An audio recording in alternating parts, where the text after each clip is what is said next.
I should have known something was wrong the moment Emma asked me to be her maid of honor. Not because she asked, because of how she asked, like she was offering me a consolation prize. "I want you by my side, Ciara," she said, refilling my wine glass for the third time that night. "You've always been there for me."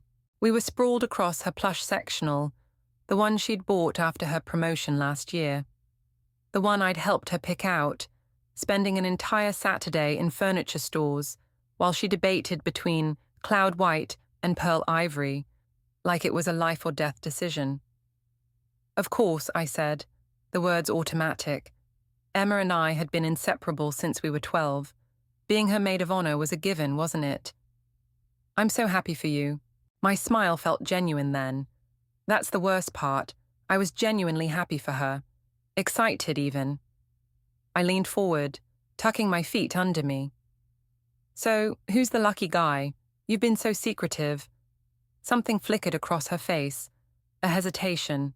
A calculation.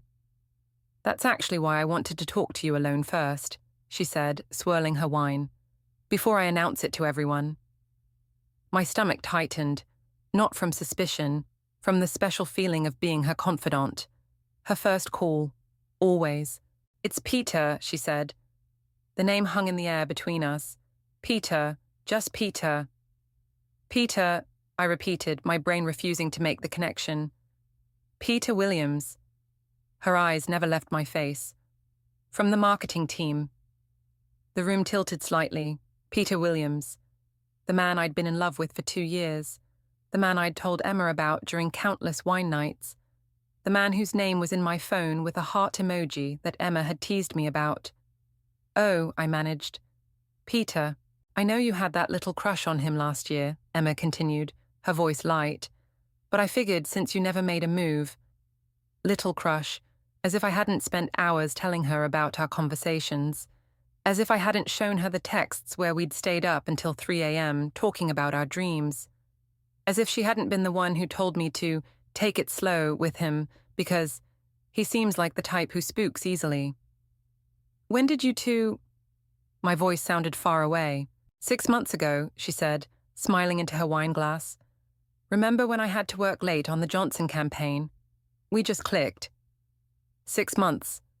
While I was still telling her about my feelings for him. While she was giving me advice. "I'm so happy for you," I said again, but the words tasted wrong.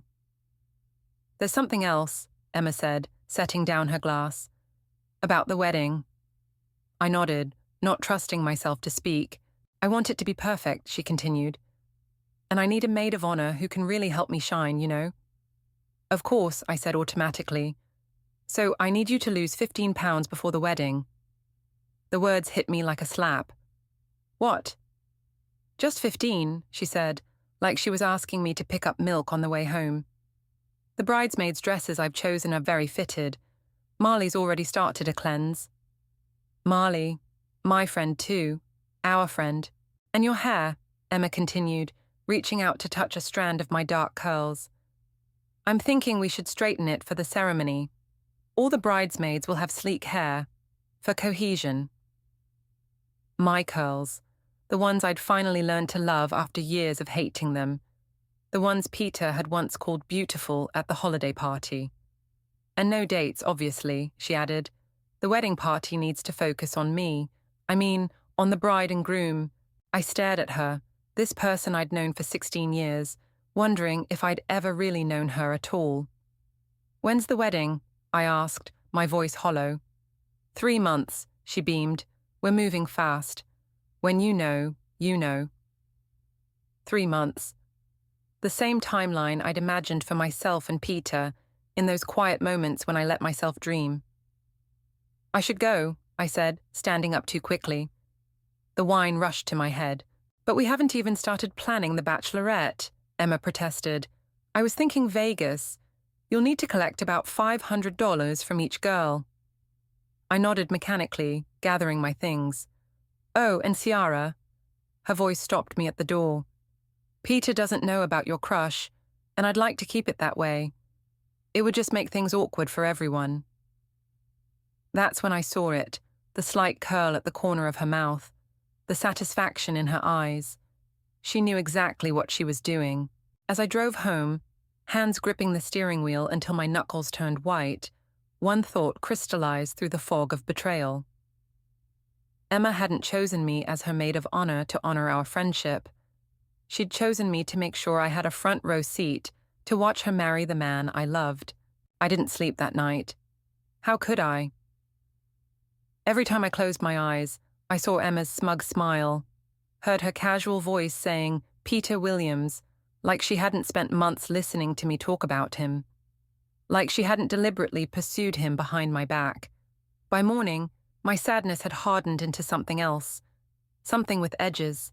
I called in sick to work and spent the day piecing things together. The nights Emma had cancelled our plans. The way she'd discouraged me from asking Peter out. "He's not ready for someone like you," she'd said. "Give him space." All while she was giving him anything but space. My phone buzzed with a text from her. "Bridal party meeting Saturday at my place. Bring your measurements and $500 for Vegas deposit." I threw my phone across the room. When it buzzed again an hour later, I expected another demand from Emma. Instead, it was Flynn. "Heard the news. You okay?" Flynn had been in our circle since college. He knew about my feelings for Peter. Everyone did, except apparently Peter himself. "Thrilled," I texted back. Who doesn't want to watch their best friend marry the guy they've been in love with for 2 years? His response came quickly. "Meet me for coffee?" "There's something you should know." "She's been planning this for a year," Flynn said, sliding into the booth across from me at the cafe where we'd agreed to meet. His eyes had dark circles beneath them, like he hadn't slept either. "What do you mean, a year?" I wrapped my hands around my mug, needing something to hold on to. "They've only been together 6 months. Flynn looked down. She approached him at the Christmas party, last year. The Christmas party, where Peter had complimented my hair, where he'd spent an hour talking to me about his family's cabin in Vermont, where I'd finally felt like maybe, just maybe, he was interested in me too. "She saw you two talking," Flynn continued. "She didn't like it. So she what? Decided to take him for herself." My voice cracked. Flynn's silence was answer enough. "Why are you telling me this?" I asked. "Because it's wrong." He leaned forward. "And because there's more." My stomach dropped. "More?" "She's still seeing Dominic." The name hit me like a physical blow. Dominic, my former mentor at the advertising agency where we'd all met. The man Emma had been secretly dating last year, while he was still married. "That's not possible," I said. "She broke it off when his wife found out." Flynn shook his head. "She told everyone she broke it off. She didn't." My mind raced. So she's engaged to Peter but still seeing Dominic. Twice a week at the Westlake Hotel. Room 412. Flynn pulled out his phone, showing me check-ins Emma had made on a location app she'd forgotten he could see. "Does Peter know?" "No. And Emma's made sure he never will." Flynn's expression darkened. "She has dirt on everyone, Kiara, including me." I remembered the photos Emma had of Flynn from a particularly wild weekend in Miami. Photos his conservative family and employers would be devastated to see. So we're all just supposed to play along with her perfect wedding, watch her marry Peter while she's cheating on him. The unfairness of it burned in my chest. "That's why I'm telling you," Flynn said. "You're the only one she doesn't have leverage over." I laughed bitterly. "No, she just has the man I love." "And she's going to hurt him, Ciara. Just like she's hurt you, just like she hurts everyone." I stared at my coffee, now cold. "What am I supposed to do with this information? Tell Peter? He'd never believe me. He'd think I was jealous." "I don't know," Flynn admitted, "but I couldn't let you go into this blind. Not when she's making you be part of it." As I walked home, my mind churned with everything Flynn had told me. Emma wasn't just marrying Peter to hurt me, though that was clearly a bonus for her. She was using him, creating a perfect public image while continuing her affair with Dominic. My phone buzzed with a text from Marley. "Just heard your Moch. Dress shopping next week." I stopped walking. Marley, who Emma had said was already on a cleanse for the wedding, who probably had no idea I was being asked to lose weight too. I texted back, "Can we talk tonight? My place?" Her response was immediate. "Absolutely." 7 p.m.? By the time I reached my apartment, something had shifted inside me. The hurt was still there, a raw wound in my chest, but alongside it was something new, a clarity, a purpose. Emma had orchestrated all of this, pursuing Peter behind my back, making me her maid of honor, demanding I change my body, my hair, myself for her wedding, and all while she was cheating on him. She wanted me to stand beside her and smile while she took everything I wanted. But Emma had made a critical mistake. She'd assumed my loyalty would outweigh my sense of justice, that I'd be too afraid of losing her friendship to stand up to her. As I unlocked my door, my phone buzzed with a text from Peter himself. "Emma says you're her MOH. Can't wait to have you be part of our big day. Means a lot to both of us." I stared at the message, at his name on my screen, and made a decision. If Emma wanted a front-row audience to her performance, I'd give her one, but I'd be directing a very different show than the one she had planned. "You're not seriously considering going through with this, are you?" Marley asked, curled up on my couch with a glass of wine. The concern in her eyes was genuine, which only made everything worse. "I don't know what I'm doing," I admitted. I'd told her everything, about Peter, about Dominic, about Emma's demands that I change myself for her wedding. "Emma's always been intense," Marley said carefully, "but this is next-level manipulation." "Did she really ask you to do a cleanse for the wedding?" I asked. Marley's expression shifted. "What? No. She told me I was the only bridesmaid who didn't need to lose weight."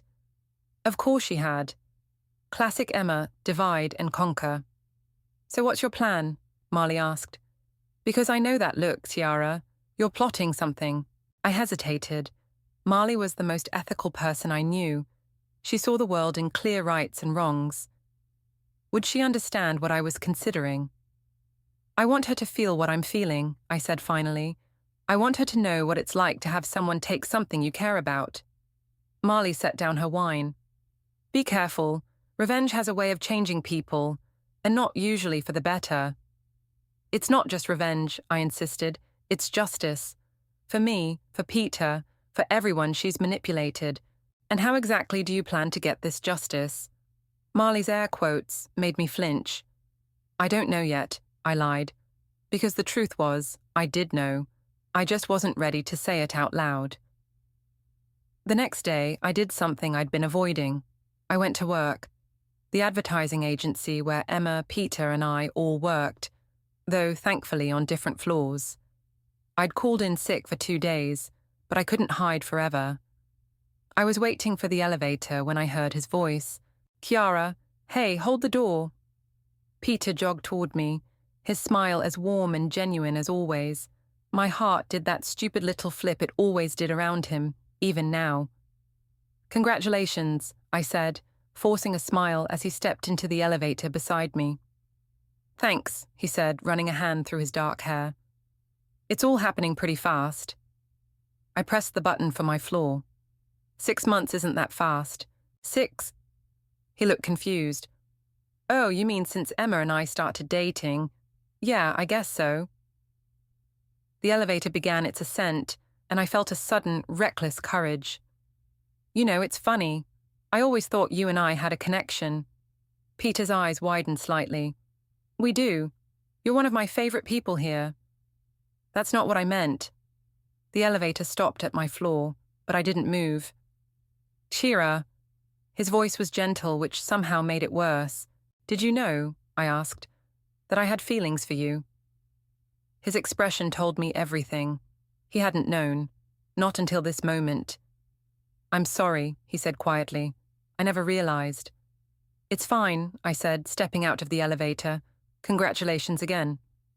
As the doors closed between us, I saw the confusion and concern on his face. I'd just made things incredibly awkward, but I'd also planted a seed. That night, I couldn't sleep again. I kept replaying Peter's face in the elevator, the genuine surprise in his eyes. Emma had told me he knew about my feelings, that she was protecting him from awkwardness by keeping us apart. Another lie. My phone lit up with a text. Flynn, Emma's with Dominic tonight, Westlake Hotel, room 412. I stared at the message for a long time. Then I got dressed. The Westlake Hotel was nicer than I expected, all marble floors and crystal chandeliers. I sat in the lobby, pretending to work on my laptop, watching the elevators. At 10:47 p.m., Emma emerged, alone. Her hair was slightly mussed, her lipstick gone. She walked quickly through the lobby without noticing me. 10 minutes later, Dominic followed. Tall, distinguished, with the confidence of a man who believed rules didn't apply to him. I'd once admired that about him, when he was my mentor. Now it made my skin crawl. I waited until he was gone, then took the elevator to the 4th floor. Room 412 was at the end of the hallway. I stood outside it, heart pounding, not sure what I was doing there. Then I knocked. A housekeeper opened the door, surprised to see me. "Can I help you?" "Sorry," I said. "I thought my friend might still be here." "The couple just left," she said. "I'm turning over the room." I nodded, about to leave, when I noticed something on the desk inside. A leather-bound planner. Emma's planner. "Actually," I said, "my friend forgot her schedule book.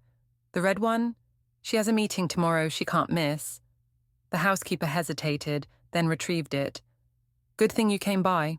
I thanked her and walked quickly back to the elevator, Emma's planner burning in my hands. Back home, I opened it with shaking fingers. Inside were all of Emma's appointments, notes, plans, including detailed wedding preparations. And meeting times with Dominic, marked only with a D and a room number. But what made my blood run cold was a page titled MOH Tasks. A bullet-pointed list of things I was expected to do, including lose 15 lbs, straighten hair permanently, and keep away from Peter at all costs. The last item on the list, make sure she never finds out about the bet. What bet? I flipped through more pages until I found it, a note from months ago. Bet with Yesenia, $5,000 if I can get Peter to propose before the year ends. Peter wasn't just a way to hurt me. He was a wager, a game. I closed the planner, my mind racing. This changed everything. This wasn't just about me anymore. Peter was being used in ways he couldn't imagine. I picked up my phone and texted Marley. "I know what I need to do now, and I need your help." "Absolutely not," Marley said, pushing Emma's planner away like it might bite her. We were sitting in my kitchen the next morning, mugs of untouched coffee between us. "This is crossing a line, Chera." "She crossed it first," I argued. "She's literally using Peter for a bet. A bet, Marley." "So tell him that. Show him the planner. But what you're suggesting..." She shook her head. "It's not you." I'd laid out my plan. Use the information in Emma's planner to systematically dismantle her perfect wedding. Expose her affair with Dominic. Reveal the bet with Yesenia. All while pretending to be the dutiful maid of honor. The old me would have just walked away, I admitted. Let Emma win again. But I'm tired of being the person everyone walks over. Marley reached across the table and took my hand. There's a difference between standing up for yourself and becoming like her. Her words stung because they contained a truth I didn't want to face.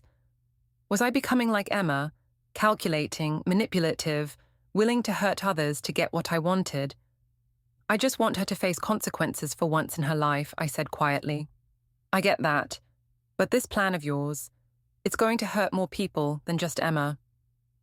Marley's eyes were kind but firm. "Including you." I took back Emma's planner, running my fingers over its leather cover. "So what am I supposed to do?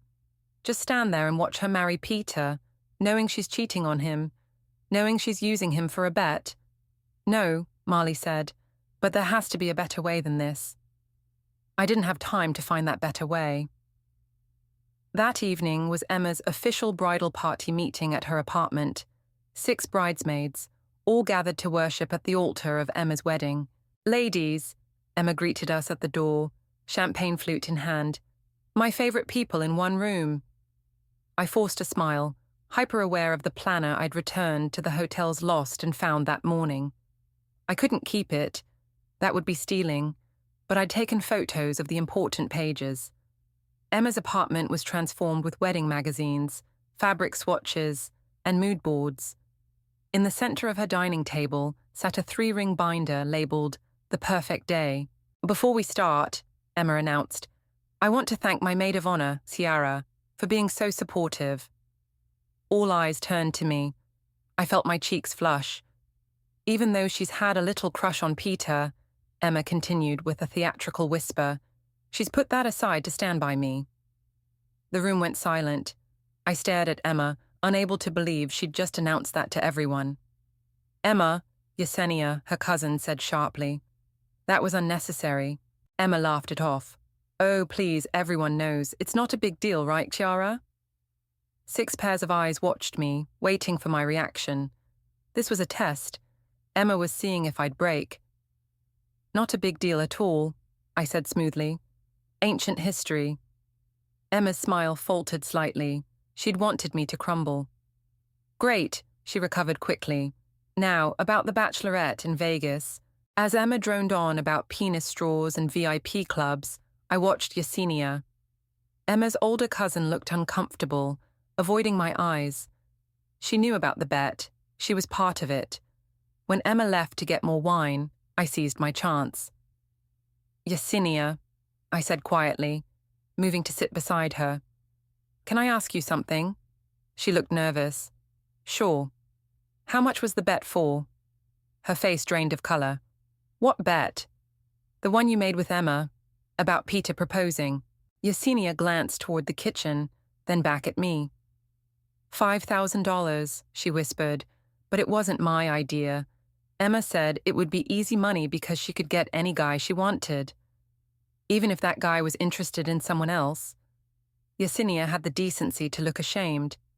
I didn't know about your feelings for Peter until later. By then the bet was on, I finished for her. I tried to call it off, she insisted, but Emma wouldn't hear of it. She said, Yesenia hesitated. Said what? That it was even better this way, more of a challenge. The words hit me like a physical blow. I'd known Emma was using Peter to hurt me, but hearing it confirmed made it real in a new, painful way. Does he know? I asked. About the bet? Yesenia shook her head. No one knows except me and Emma, and now you. Emma returned with more wine, and Yesenia quickly moved away from me. The rest of the evening passed in a blur of wedding details and forced enthusiasm. As we were leaving, Emma pulled me aside. You did well tonight, she said, her voice low. I was worried you might make things awkward. Why would I do that? I asked innocently. Oh, I don't know. Her eyes narrowed slightly. You seemed upset when I told you about Peter. Water under the bridge, I lied. Good. She squeezed my arm, her nails digging in slightly. Because Peter mentioned you said something strange to him in the elevator yesterday. My heart skipped. Did he? He said you implied you had feelings for him. Her smile remained fixed, but her eyes were cold. I told him you were probably just emotional about the wedding, that you get attached to people easily. The dismissal in her tone made my cheeks burn. Right. Just remember your role in all this, Ciara. Emma's voice was sweet, but her grip tightened. You're the supportive best friend, not the jealous ex who never was. As I walked home that night, Emma's words echoed in my head. The supportive best friend, the jealous ex who never was, roles she'd assigned to keep me in my place. My phone buzzed with a text from Marley. How did it go? I stared at the screen, thinking about our conversation that morning, about becoming like Emma, about finding a better way. But after tonight, after seeing Emma's calculated cruelty up close, I wasn't sure there was a better way. Some people only understood their own language. I texted back, I'm in. Tell me what you think I should do instead. Her response came quickly. Meet me tomorrow. Bring everything you have on Emma, all of it. Something in Marley's tone gave me pause. Maybe she was right that my plan wasn't the answer. But as I climbed the stairs to my apartment, one thing became clear. I couldn't stand by and watch Emma hurt Peter. Not when I had the power to stop it. Whatever happened next, there was no turning back. The coffee shop where Marley and I agreed to meet was crowded, but she'd secured a corner table far from eavesdroppers. Her expression was unusually serious as I slid into the seat across from her. "I've been thinking about this all night," she said, pushing a latte toward me, "and I realized something important." "What's that?" I asked, arranging the printouts of Emma's planner pages on the table between us. "You're not wrong to want justice," Marley said carefully, "but revenge and justice aren't the same thing." I sighed. "If you're going to lecture me again—" "I'm not." She leaned forward. "I'm going to help you, but we're going to do this right." I blinked, surprised. "What changed your mind?" "Yesenia called me last night after the bridal meeting. She told me about the bet." Marley's eyes flashed with an anger I rarely saw from her. $5,000 on Peter's heart. That's not just manipulative, it's cruel. Relief washed over me. Marley understood. I wasn't crazy or vindictive for wanting to stop Emma. "So what's your plan?" I asked. "First, we need to understand what we're dealing with." Marley pointed to my printouts. "Show me everything." I laid it all out, the affair with Dominic, the bet with Yesenia, the schedule of wedding events, and Emma's detailed notes about controlling every aspect of her perfect day. Marley studied them, her expression growing darker. "There's a pattern here. Emma doesn't just want to win. She needs to make sure everyone else loses." "Exactly," I said. "That's why she's making me be her maid of honor. It's not enough to take Peter. She wants to watch me suffer through it." "Which means your original plan would have played right into her hands," Marley pointed out. "If you'd gone scorched earth, you would have looked like the jealous friend, and she would have played the victim." I hadn't thought of that. "So what do we do instead?" "We let Emma expose herself." Marley's eyes gleamed. "No accusations from us. No confrontations. We just make sure the right people are in the right place at the right time." As she outlined her approach, I felt a weight lifting. This wasn't about hurting Emma. It was about truth. About letting Peter and others see who she really was before it was too late. "There's just one problem," I said when she finished. "We need proof of the affair that doesn't involve us stalking the Westlake Hotel." Marley smiled. "Leave that to me. I have an idea." 3 days later, I found myself face to face with the last person I expected to be involved in our plan, Dominic himself. "I appreciate you meeting me," I said, trying to keep my voice steady as we sat in a quiet corner of a downtown bar. "It's been a while." Dominic looked older than I remembered, the lines around his eyes deeper. "I was surprised to get your message. You said it was urgent." I took a deep breath. "It's about Emma." His expression shuttered immediately. "I don't think that's an appropriate topic." "I know about the affair," I said quietly. "Room 412, twice a week." Dominic's face paled. "Tiara, whatever you think you know." "I don't want money," I interrupted. "And I'm not going to tell your wife. That's not why I'm here." "Then why are you here?" His voice had an edge now. I slid a folder across the table. "Because Emma's engaged to my friend Peter, and he deserves to know the truth before he marries her." Dominic opened the folder and found copies of the hotel check-ins, dates circled in red. His jaw tightened. "What do you want from me?" "Nothing," I said honestly. "I just thought you should know that Emma's playing both of you. And if Peter finds out after the wedding, his career could be affected," Dominic finished, understanding dawning. Peter worked under Dominic at the agency. A scandal would hurt them both professionally. "I'm not asking you to confess," I said. "Just consider ending it, before people get hurt." Dominic stared at me for a long moment. "You've changed, Kiara. You used to be the quiet one who never rocked the boat." "I still don't want to rock the boat," I said. "I just don't think I should be the only one getting seasick anymore." As I left the bar, my phone buzzed with a text from Emma. "Rehearsal dinner venue visit tomorrow, 6 p.m. Don't be late." I texted back a thumbs up, wondering if I'd just made a terrible mistake. Dominic could warn Emma. He could tell her I knew everything. But something in his expression told me he wouldn't. He had too much to lose. The venue for the rehearsal dinner was a rooftop restaurant with a stunning view of the city. Emma was already there when I arrived, directing the event planner with her usual precision. "Ciara," she called when she saw me. "Perfect timing. I need your opinion on the seating chart." I smiled and joined her, playing my part, the dutiful maid of honor, the supportive best friend. "You seem different lately," Emma said as we examined table layouts. "More confident." "Do I?" I kept my voice light. She studied me. "It's not a bad thing. Just unexpected." "People change," I said. "Not that much." Her eyes narrowed slightly. "Is there something you want to tell me, Ciara?" For a moment, I considered coming clean, telling her I knew everything. About Dominic, about the bet, about her plans to humiliate me. But Marley's words echoed in my mind. Let Emma expose herself. "Nothing at all," I said with a smile. "I'm just excited for your perfect day."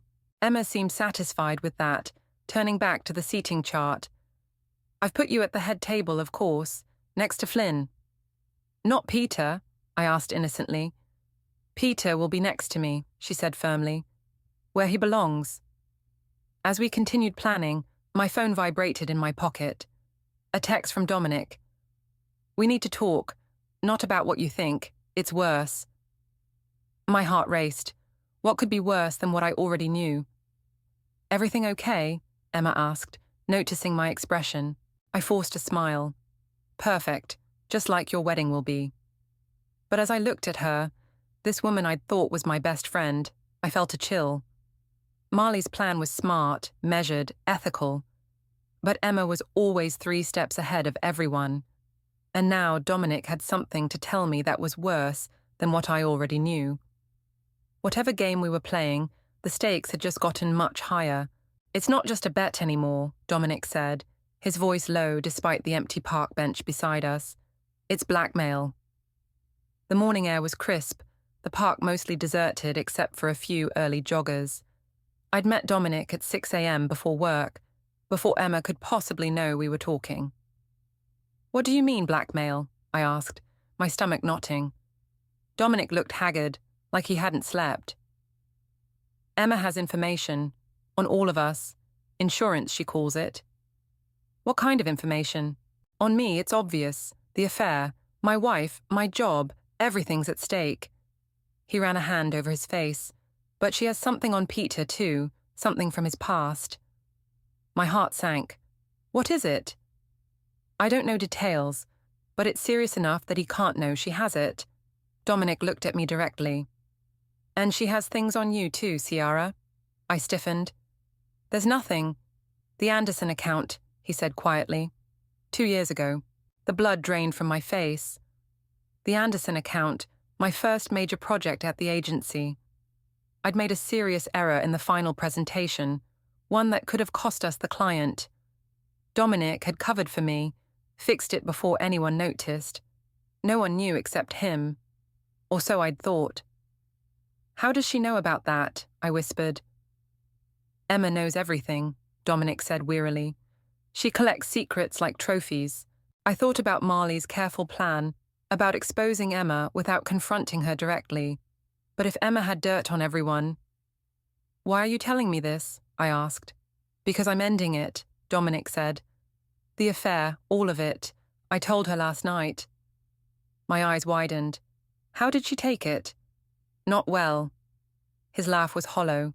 "She reminded me what she could do to my career, my marriage. But I'm done. Whatever happens now, at least it's my choice." As he walked away, I sat frozen on the bench. Emma knew about the Anderson account.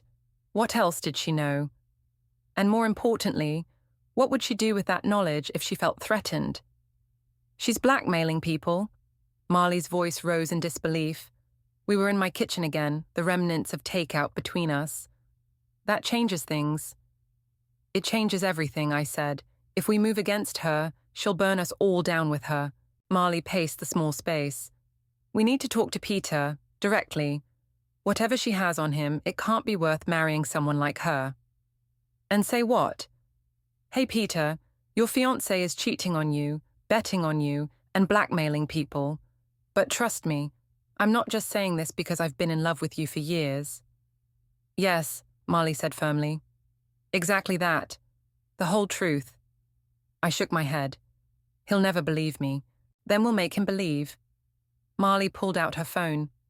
I've been working on something, a backup plan. She showed me a series of text messages between her and Yesenia. Screenshots of the bet. Details of Emma's manipulation. Yesenia's on our side, I asked, surprised. She feels guilty, Marley explained, and she's afraid of what Emma might do next. She's willing to tell Peter everything. Hope flickered in my chest, then died. It's still just our word against Emma's. She'll say we're jealous, trying to ruin her happiness. Not if we have proof of the affair, Marley countered. Dominic may have ended things, but we can still prove it happened. My phone buzzed with a text from Flynn. Emergency. Emma knows you met with Dominic. Call me now. Ice shot through my veins. She knows, I whispered, showing Marley the text. Before I could call Flynn, my phone rang. Emma, I answered, heart pounding. Hey, what's up? Final dress fitting tomorrow, Emma said, her voice perfectly normal. Don't eat anything heavy tonight. We need you to fit into that size 6. Sure, I said, trying to sound casual. Everything okay? You sound tired. Just wedding stress, she said. Oh, and Ciara. Let's get breakfast before the fitting. Just you and me, like old times. She hung up before I could respond. She's playing with me, I said to Marley. She knows I know, and she's pretending everything's fine. This is good, Marley insisted. If she's worried, she'll make mistakes. My phone buzzed again. Flynn. She's planning something. Be careful. I couldn't sleep that night, my mind racing with possibilities. What was Emma planning? What would she do if she knew how much I'd discovered? At 3 a.m., I gave up on sleep and checked my email. There, waiting in my inbox, was a message from Peter. Ciara, I need to talk to you, alone. It's important. Can we meet before work tomorrow? Peter. My heart raced as I typed my reply. 7 a.m., coffee shop on 9th. His response came immediately. Perfect. Thank you. I stared at the screen, a mix of hope and dread swirling in my stomach. This was my chance to tell Peter everything, about the bet, about Dominic, about Emma's true nature. But what if it was a trap? What if Emma had sent the email from his account? I forwarded the exchange to Marley with a single question. What do I do? Her response, go. Tell him everything. We'll deal with the consequences together. As dawn broke, I dressed carefully, trying to calm my shaking hands. Whatever happened at this meeting would change everything. If Peter believed me, Emma's perfect facade would crumble. If he didn't... My phone chimed with a final text from Flynn. Emma's been up all night making calls. Something big is happening. Watch your back. I grabbed my keys and the folder of evidence we'd compiled. There was no turning back now. Emma had forced my hand, and I was done playing by her rules. It was time for the truth, whatever the cost. The coffee shop was nearly empty at 7 a.m. I spotted Peter immediately, hunched over a mug in the far corner, his expression troubled. My heart did that familiar flip, then immediately sank. After today, everything would change between us. Thanks for meeting me, Peter said as I sat down across from him. Dark circles shadowed his eyes. I didn't know who else to talk to. I set my folder on the table, but kept my hand on it. What's going on? Peter stared into his coffee. It's about Emma. My pulse quickened. What about her? Something's not right. He looked up, his eyes meeting mine. She's been acting strange, secretive, taking calls in other rooms. And yesterday, I found this. He slid his phone across the table. On the screen was a text conversation between Emma and someone named Y. Yesenia, I realized. The messages were about the bet. Y. Are we still on for the 5K if he proposes by June? Emma, already shopping for what I'll buy with your money. Why? Still feels wrong. Emma, a deal's a deal. Besides, he's clueless. I looked up at Peter, my throat tight. I'm so sorry. At first I thought it was about something else, he said, but then I remembered how quickly everything happened between us, how she suddenly seemed interested in me after showing no signs before. The moment had come. I could tell him everything or say nothing. Let him figure it out on his own or give him the full truth.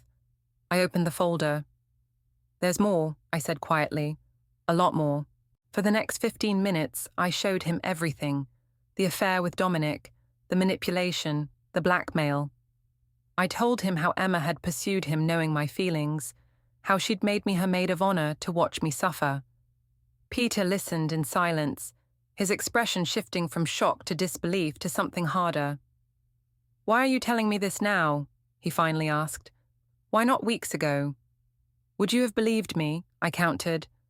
Or would you have thought I was jealous? He didn't answer, which was answer enough. I wanted to tell you, I continued, but Emma has a way of twisting things, of making anyone who opposes her look crazy. Peter ran a hand through his hair. The wedding's tomorrow. I know. Everyone's already here, my parents, my family. I know that too. He looked at me directly. What would you do, if you were me? The question caught me off guard. What would I do? The answer seemed obvious, call off the wedding. But sitting across from him, seeing the pain and confusion in his eyes, I understood it wasn't that simple. I can't tell you what to do, I said carefully, but I can tell you that you deserve better than someone who's using you for a bet, who's cheating on you, who's threatening people to keep them in line. Peter nodded slowly. I need to talk to Emma. Be careful, I warned. She'll deny everything. She'll try to turn this around on me. I know who Emma is now, he said, his voice firmer than I'd expected. And I know who you are too, Ciara. He reached across the table and squeezed my hand briefly before standing. Thank you for having the courage to tell me the truth. As I watched him walk away, I felt lighter somehow. Whatever happened next, I'd done the right thing. Finally, the rehearsal dinner was scheduled for 7 p.m. at the rooftop restaurant. By 6, I still hadn't heard from Peter or Emma. My texts to Marley and Flynn went unanswered. It was as if everyone had vanished. I dressed carefully in the dark green dress I'd bought for the occasion, trying to ignore the knot in my stomach. Had Emma convinced Peter I was lying? Had she found a way to turn everyone against me? When I arrived at the restaurant, the private dining area was strangely quiet. Only a few guests milled about, speaking in hushed tones. Emma was nowhere to be seen. Ciara. Marley appeared at my side, her expression tense. You need to come with me. Now. She led me to a small anteroom off the main space. Inside, Emma sat alone, still in her work clothes rather than her rehearsal dinner dress. Her makeup was smudged, her eyes red-rimmed. You, she said when she saw me, her voice flat. Of course it was you. Emma, I began, but she cut me off. Save it. She stood, smoothing her skirt with mechanical precision. You won, okay? Peter called off the wedding. He knows everything. The words should have brought satisfaction, but seeing her like this, human, broken, I felt only a hollow ache. It wasn't about winning, I said quietly. Emma laughed, a harsh sound. It's always about winning. I just didn't realize how far you'd go. How far I'd go. Indignation flared. You pursued Peter knowing how I felt about him. You made me your maid of honor to torture me. You were cheating on him and using him for a bet. And you couldn't stand that I had something you wanted, she shot back. Just once I was first. I was chosen. The raw pain in her voice stopped me cold. For the first time, I glimpsed the insecurity beneath Emma's perfect exterior. The desperate need to win at all costs. This isn't just about Peter, I realized aloud. This is about us. It always has been. Emma's face crumpled for a moment before she regained control. Well, congratulations. You've destroyed everything. I hope it was worth it. The door opened, and Peter stood there, his expression grim. Emma, it's time. She straightened her shoulders and walked past him without a word. Through the open door, I could see the guests gathering, confusion on their faces. What's happening? I asked Peter. Emma's going to tell everyone the wedding is off, he said. Her choice. Either she tells the truth, or I do. I nodded, unable to find words. Chiara? Peter's voice softened. Thank you for caring enough to tell me the truth. As he turned to follow Emma, I caught his arm. What happens now? For the first time that day, a ghost of a smile touched his lips. I don't know, but whatever it is, it'll be real.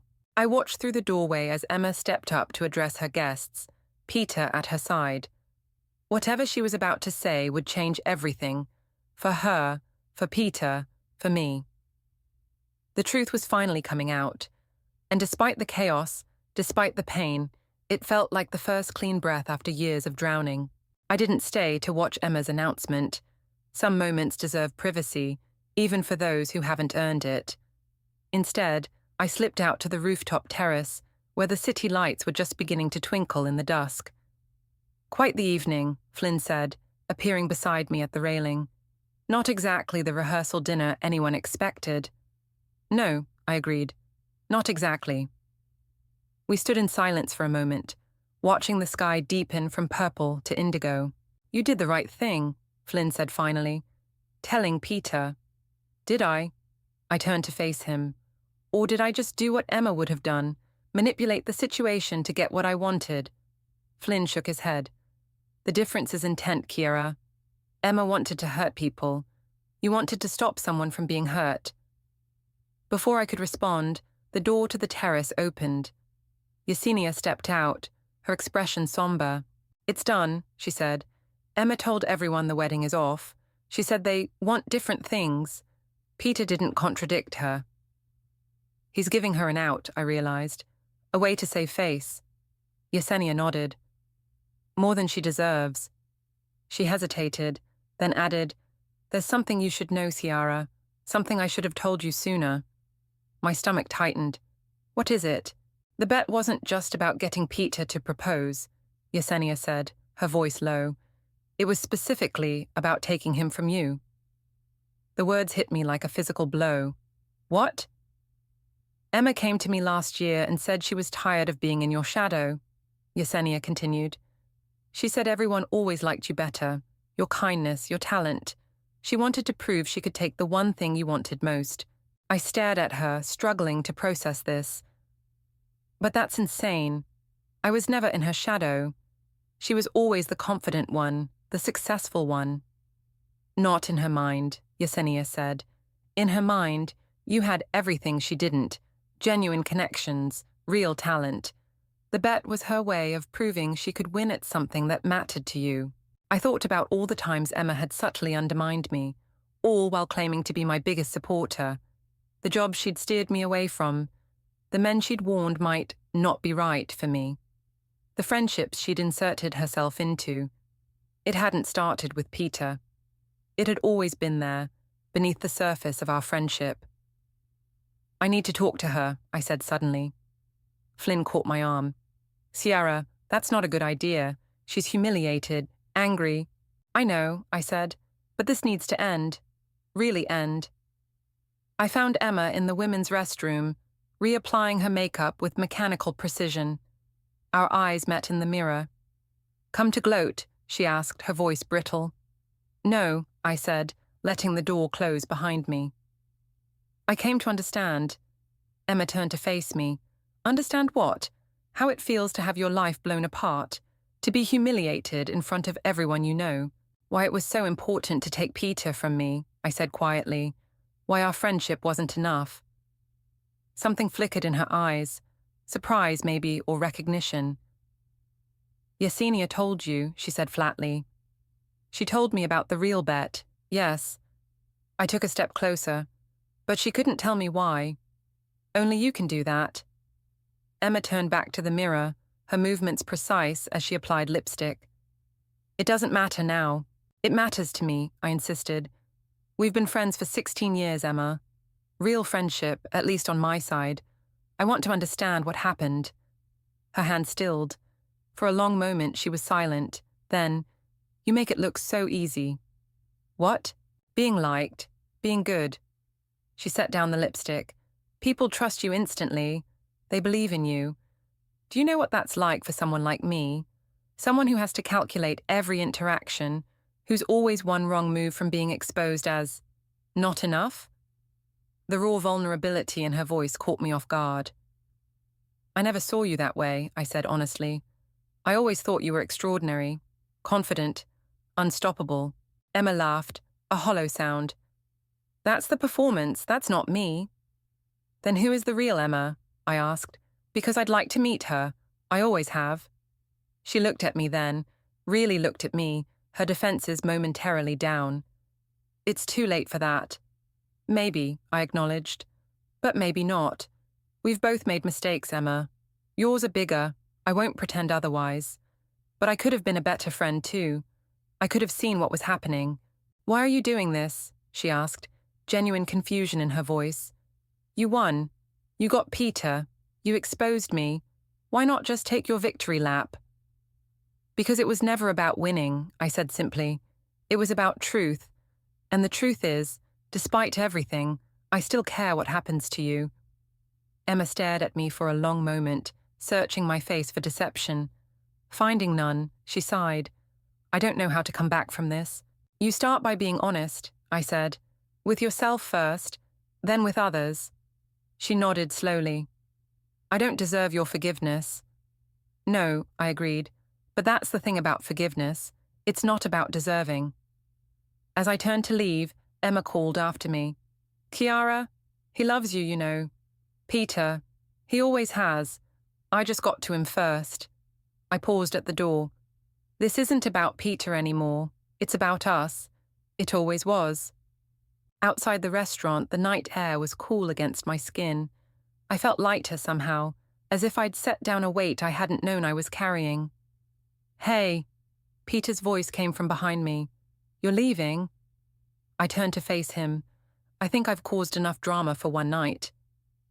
"You didn't cause this," he said, stepping closer. "Emma did, all of it."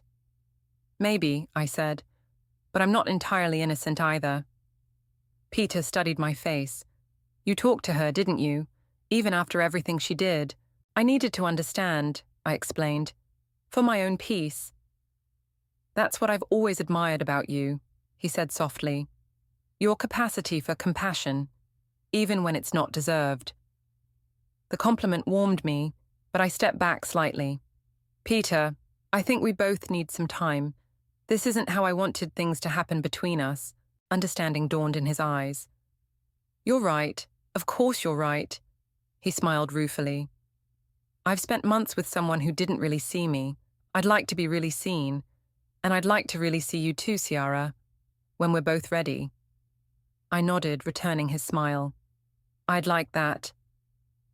As I walked away, I felt a strange sense of completion. Not because I'd won Peter or defeated Emma, but because I'd finally stood up for the truth, and for myself, without losing who I was in the process. The night stretched before me, full of possibilities I hadn't allowed myself to imagine. Whatever came next, I would face it as myself. Not as Emma's shadow, or Peter's admirer, or anyone's maid of honor. Just Kiara. Finally free to write my own story.